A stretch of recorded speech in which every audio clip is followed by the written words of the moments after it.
Thank you so much for coming out and supporting a great cause. Well, it's a great opportunity to come down and support, first of all. But when I think about my own life and think about when I aged out of foster care, there was no place for me, so I wound up homeless in almost an entire year.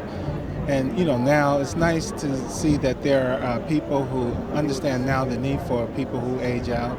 And here, a lot of children won't have to suffer as much as I did and people like I did during the time that I came along. So when I think about the Dream Center, that's what I think about the most, those who age out.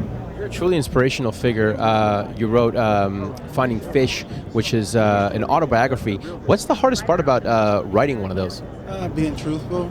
There's a lot of things that you're not necessarily proud of, and then things that happen to you you're not necessarily proud of either.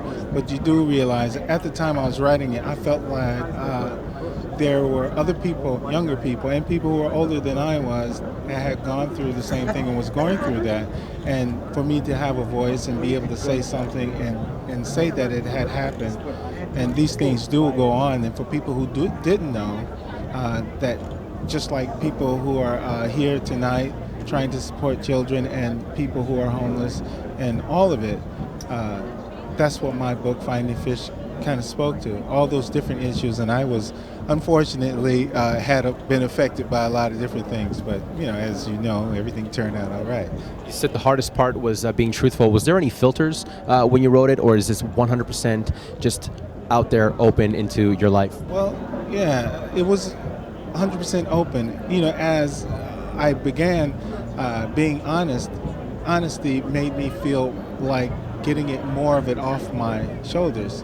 And the more honest I felt, the more cathartic it was for me, and I just felt like I needed to do it. But once it was done, I wasn't sure whether to turn your manuscript in or not.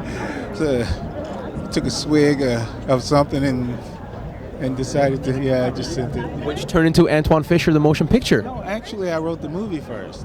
Oh, really? Yeah, I wrote the movie first in '92, and then it took a while before they decided to make the movie. So I wasn't sure if they were going to make the movie, but I was so charged, having written the screenplay, I decided that I should write the book, because in a book you can tell more of your story, and I felt like there's a lot of rules when you write a screenplay, and I wasn't able to include a lot of people who were important in my life and a lot of events. So, for example, I didn't really talk about homelessness in the movie or aging out of foster care. But in the book, I talked about it a lot. Yeah, it's all there. Yeah. Thank you so much. Are you on the whole social media front, Facebook and Twitter?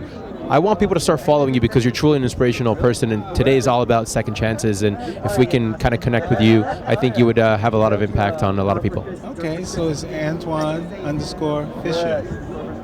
It's that simple. _Fisher. You are a legend in my books, man. Truly inspirational. I'm Antwone Fisher, and you're watching me on SL TV.